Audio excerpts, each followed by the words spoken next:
Ìjẹ̀bú ó yẹ ká gbé gbòòsà because kò tí ì sí ó ṣẹlẹ̀ káàkiri ṣé kí n máa kà á ni mi fẹ́ lọ síbẹ̀. Prince ẹ ṣé ìyá ọba Nikki ẹ káàbọ̀ sórí ètò ẹ káàbọ̀ ilé contribution yín ẹ káàbọ̀ ẹ kálẹ̀ mọ́ ẹ bá mi power tap ẹ̀yẹ èèyàn mi. Nǹkan tí mo rí sí ọ̀rọ̀ ń kú mi Èkìtì state chieftaincy affair is the most mi ò mọ̀ yẹn bọ̀ ilé tí èmi rí sí ojú èmi yìí. mo gbé oṣù bàbá yìí mo respect Ìjẹ̀bú respect mo ní fún wọn wá times 1 million. wọ́n jókòó wọ́n dúró tán ni wọ́n jáde tilétilé tọmọdé tàgbà wọn ò ní kan Ìpẹ́rù wọn ò ní kan Ṣàgámù wọn ò ní kan Ìléṣe gbogbo Ìjẹ̀bú dìde with one voice. Orí íńtánẹ́ẹ̀tì ṣéèkì gbìgbìgbìgbì bó ṣe ń ṣe ṣó níbí náà ṣe ṣó níbí náà ń fohùn lẹ̀. mo mọ̀ nǹkan tí mo sọ o kò tí ì síbi tí ṣe rí ọ̀rọ̀ gan ẹni Ìbàdàn ìsìnmọ̀ àní níbo ni wọ́n ti ṣe irú ẹ̀ nílẹ̀ Yorùbá tí èèyàn kan dàbí èèyàn tó ní òun fẹ́ jọba tó dẹ̀ ní agbára tó dẹ̀ súnmọ́ ìjọba tí àwọn èèyàn yẹn dẹ̀ dìde tó dẹ̀ win ẹsẹ̀ yọkan fún mi. Ẹ bá mi tọ́ka sẹ́yọ kan ẹ sọ ìlú náà fún mi ìlú ẹyọ kan tírú ẹ ti ṣẹlẹ̀. Ìjẹ̀bú ni the first wọ́n dẹ̀ ti dá nǹkan tó da sílẹ̀ ẹ tí ì rí nǹkan kan wàhálà wọn máa sọ tí wọ́n bá gbé ìgbékúgbé ibùdó wá bá wọn àwọn aráàlú máa dìde ẹ̀rù bà mí. You know why I'm talking like this? I was part of it because àjọ bẹ̀rẹ̀ ẹ̀ ni mo dẹ̀ rí nǹkan tó ń lọ lórí platform mi pẹ̀lú fire for fire. Bẹ́ẹ̀ni. Tuwálé Ìjẹ̀bú ẹlẹ́nu gan o. Sísá Maureen. Ma. Nǹkan tèmi fẹ́ sọ lálẹ́ ni pé iṣẹ́ rí ìgbà tí gbogbo wọn ti fọ ìṣọ̀kan yẹn kò sí nǹkan tó lè yẹ tán ti ní no and their no is no. Ṣẹ́rí nǹkan tèmi wá fẹ́ sọ fún ọ̀nkú ni. Ṣẹ́rí nǹkan tèmi wá fẹ́ sọ fún ọ̀nkú ni pé ọ̀nkú òde ẹ má torí pẹ̀lú ẹ̀ẹ́dẹ̀ ṣẹ wá bọ̀dì jẹ́. Kí ló tẹ̀ ń gbé fídíò mi wálẹ̀ báyìí fífún mi? Kí ló dé tó ń gbé fídíò mi wálẹ̀?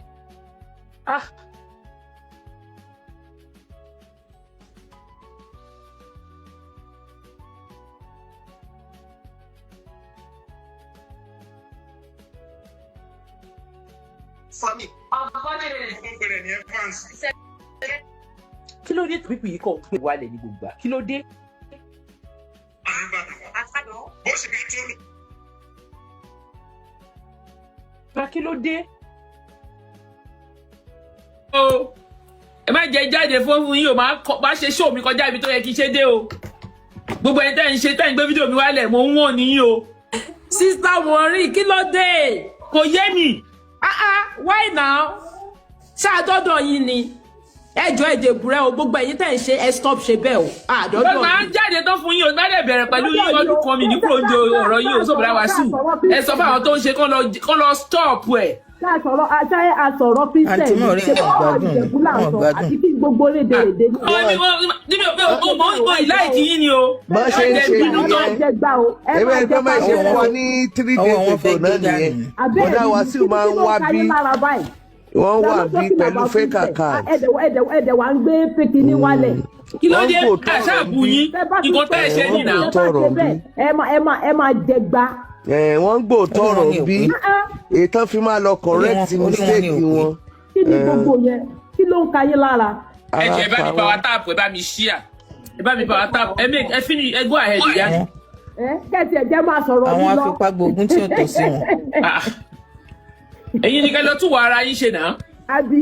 Kò sẹ́ni tó fọ̀ sí ṣèbí tó bẹ́ẹ̀ lẹ́lẹ́ fẹ́ jọba ta ló fọ̀ sí. Wà lẹ́wọ̀ ọmọ ènìyàn. Ọ̀pẹ́ mo sì gbogbo mo yẹ mọ́ iṣẹ́ nu kò ní ká ṣí ẹni tó ẹ̀mí láìkí lẹ́nu ní ọjà o. Ọ̀pẹ́ mo sì gbogbo mo yẹ mọ́ iṣẹ́ nu.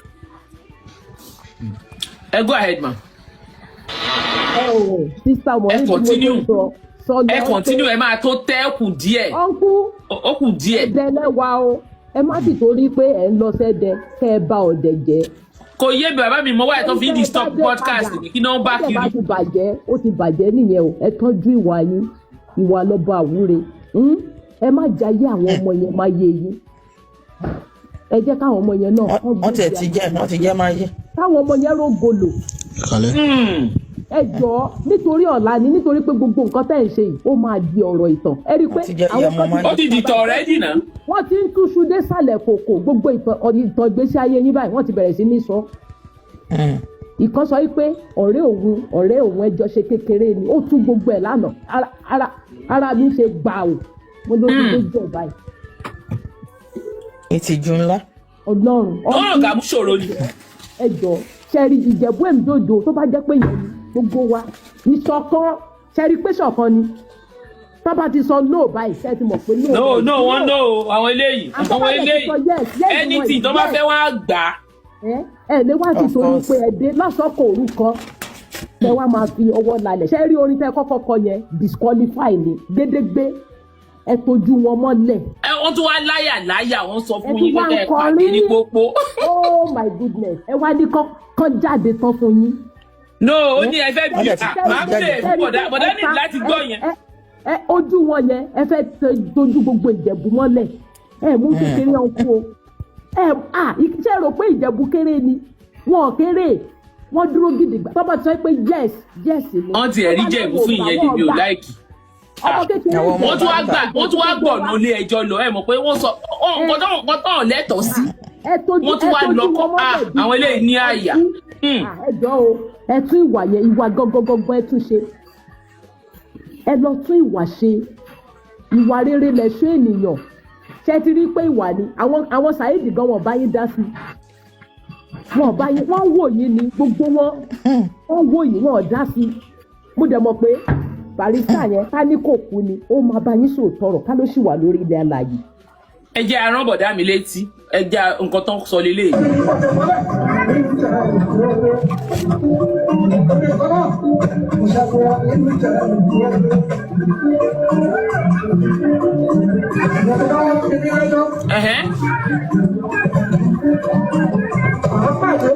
yẹ ti gbọ́ ó ní tẹ bá bí òun lẹ́jọ́ tẹ bá bí mi lẹ́jọ́ à á pàdé ń pópó níbo lẹ ti wá pàdé báyìí bọ̀dá. ṣe bá ti pàdé ń pópó báyìí ṣe bẹ́yìn lẹ́lẹ́ ṣe mọ́ ẹ̀yin lẹ́lẹ́ lọ́mọ náà. Ìjẹ̀bú yarí wọ́n yarí. wọ́n yarí kan lẹ̀ ní pé ẹ má bá wọn tra ẹ̀ gbogbo nǹkan tẹ̀ ń tra ẹ̀ yẹn wọ́n ní eré ọmọdé ni àṣekun ọmọ ẹdú òun lẹ̀ ń bá wọn ṣe kẹ́rì kan jáde ńlẹ̀ fún yín tán Ọlọ́run Ìjẹ̀bú ni ó jáde tán o. I'm part of them kẹ́rì bọ̀dà ẹ̀ wọ́n move from platform to platform ni. ọjọ́ gbogbo wọn gbàdúrà wọ́n ṣe ń gbàdúrà lọ́jọ́ lọ́n kírun lórí awọ wọ́n dúró kan sílẹ̀ tó aláwọ̀ èèyàn wọ́n gbàdúrà lójú méjèèjì pé Olúwa o má jẹ́ kárí wà láwùjalè yẹn ẹni Ọlọ́run fẹ́ ẹni tó ṣe fẹ́ àwọn délẹ̀ tí ò ní kọ̀rọ̀ sáwọn lẹ́nu. wọ́n ní kó gbẹ́nu dákẹ́. tó máa lọ gbogbo èèyàn lọ́rùn. wọ́n ní ká gbẹ́nu dákẹ́. oh Dr. Omofela thank you sir thank you for the. ẹni wá sí gan ẹ tún wá ń kọ orin. ó ní ká gbẹ́nu dákẹ́ sọ ẹ gbẹ́nu dákẹ́ mọ́. ta ló wá gbẹ́nu dákẹ́ nínú ẹ̀yin àti bọ̀dá Wàsíù. bọ̀dá mi ni ọ̀nkú pàpà gbẹ́nu dákẹ́. ìgbéra sánlẹ̀. ó tún wá ní òun ó fòun jò lórí ẹ wo ẹ jẹ́ ìdákẹ́ kí n máa wò ẹ má gbé fídíò tèmi wálẹ̀ mọ́ o tó bá tún jálẹ̀ kó tó èmi kan á dìjẹ̀bú lọ́wọ́ kan ni o tí kò bá tún jáde èmi á dìjẹ̀bú kọ́ lọ́wọ́ kan ni tí bá dẹ̀ dìjẹ̀bú ẹ ní láìkì mi because mi ò da rárá tí bá bẹ̀rẹ̀ nu mi báyìí àyà ẹ má jẹ́ kí n ṣí mítà fún yín o tó brọ́dà mi nìyí èmi àti ń dẹ̀wà ẹ sọ fún ọ pé kì í ṣe ṣóò ni. ìwà yẹn gọ́gọ́ ní kẹ́ ẹ tún ṣe ọkú ìwà yẹn ní ìwà yẹn gọ́gọ́gọ́gọ́gọ́gọ́ ó ní kẹ́ ẹ tún ṣe. ẹ káàbọ̀ ẹ ṣe gan ìyá mi Dr. ọmọ ṣé mo fẹ́ là ní àbí ọmọ jọ mo ṣàǹpẹ Dr. Coker ẹ kalẹ́ sà. Ọmọfẹ́lá. Good morning. ẹ káàárọ̀ sà. Good morning sir. Good morning everybody. Okay, you're from America. Yes, thank you. I will be brief and I'll be objective with what I want to say. Okay, I think the last time I spoke, I said I'm not going to speak for or against. You said so. But you see, but we're going to talk objectively. But people reacted, but it doesn't really matter. Life is not all about emotions, but it's about objectivity. And I told the people of Ijebu that it's all a competition of technicality. Now, if we should be factual, it's not everything we know we say in public view. But what so many people have said about his character, about his thank you for the money gone. No, go ahead, sir. About his character, about his faults is very true. And you see, leadership is about example. And yes, technically, if we need to be factual, you can't carry people you want to lead to court. It shouldn't be you that should first go, if you are right anyway. But above all, you see, the reason why you will withdraw is because, see, let's be objective. The issue that you withdrew is not the issue. This is what we should learn from it. That if we're in position, we should always do the right thing. See, if it is not withdraw, this is Nigeria government. They can put the wrong thing in place and everybody will just shout and keep quiet. But I bet you they've advised him. Because you see, those people of Ijebu, technically, we understand that. You see, I spoke the other time that it's technicality they will use to strike themselves. We already know how he's not from that family and where he passed to enter that family from the paternal or the maternal angle. We already know that dimension. That is the reason why he went for that title. See, this is a game of calculation. It's a game of calculation. That was why he went for that title, so that he can have some little technicality ground to be able to say something. But we know that was why I said that day that it's an issue of technicality. So strike yourself with technicality ground. Because now I always tell people, if you're in the court, I can't be challenging you and be telling you what to use to attack me.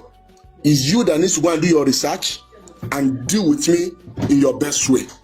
So now they've looked at it technically, I guess, and they've advised him, Baba, that the more these people unveil you to the grassroots, are you getting me? It will be an embarrassment to you. And it will become unpopular. Yes, it's better you withdraw. Are you getting me? That's why he simply said that. But if you look at his background in school, how he came out from school, how he didn't go to school, so if you look at it, it will be a slap to those Ijebu people that are educated and advanced. This person, what people are saying, wọ́n ní tí kí Wasiu bá ti jẹ́ kínní yẹn, wọ́n tún gbọ́dọ̀ gbọ́rọ̀ lẹ́nu wọn mọ́, fáwọn máa face wọn, wọ́n dẹ̀ máa drag àwọn, you know, Ijebu people, they are very, very, very. So, as I was saying, so what is important that I want us to learn, because I like to learn from every experience. Are you getting me? I tell people in my local environment that, see, fight the fight that anywhere you are, when anybody hear you, they will back you up. Don't fight the fight that at the end of the day. Yes, see, for someone to technically go and plan that position, because you know such situation will happen, is a brave person. But you see, he has some good attributes that God loves, but he's using them wrongly. That's from my personal view. Because God loves brave people. For someone to carry, you are wrong, and you are carrying someone to court, is a high level of braveness. Are you getting me? It's a really high level of braveness. Now, if those people lose guide, if they are not careful, without braveness, we have people that are brave wrongly and they defeat people that are correct. That's what we should learn about life. So if you have the facts, go all head to the end point. That's why I tell people that when we have issues, police issue, don't be intimidated by anybody. If you have facts, hold it. Go after the game. Don't say someone have money more than you. There are sometimes you see these police are not foolish. These police are not foolish. These court are not foolish. So at times you can actually be patient, and in the course of going through the process, you can just have someone that have sense among them, and God will say that no, this person have a case. That's why I tell people, don't fidget over situation. But you see, if you fidget, the wrong person will be positioned there and nothing will happen. So it's all about knowing what you want and going for what you want. Is it in Nigeria that you say they are doing the correct thing? What is correct in Nigeria? Nothing. But if you don't stand now, if those Ijebu people are challenging and they don't have fact at hand, they will still lose. Nobody will tell Alagi for the drop. But